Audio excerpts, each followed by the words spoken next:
obviously you already know the vibes. We just got one humble pie, and it's Liverpool 1, Arsenal 0. A game we were looking forward to, a game we had so much chest about. I talked to my brother, Liverpool fan. I told them we were just going to run riot.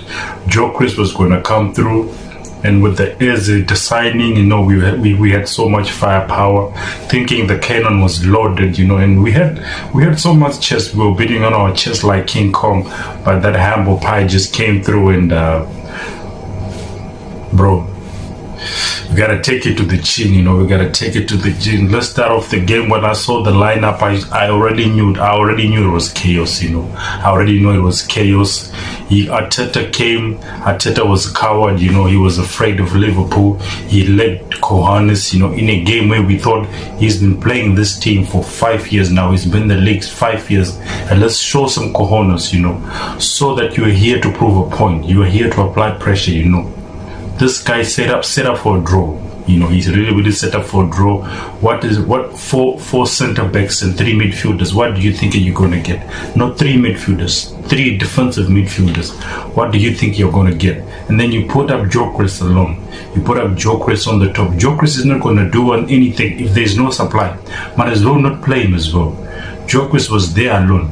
There's literally no supply for him. The game started off and then I was like, well, so if the plan works, if it does not work, we're coming for your neck. That's just about it. And then when the game started, Liverpool were on us. They were on us, but then we had control of the game. We dominated. We played very well in the first half. I felt like the plan was going on plan. Even though the final third, we were very poor in the final decision making. If you remember, Martinelli had one in 9 minutes time when he had an option to pass to Joe Chris, but his head was down. His head is always down. I'm even beginning to doubt if he's a Brazilian, bro.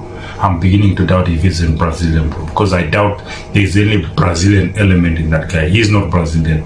For all I know, he's not Brazilian.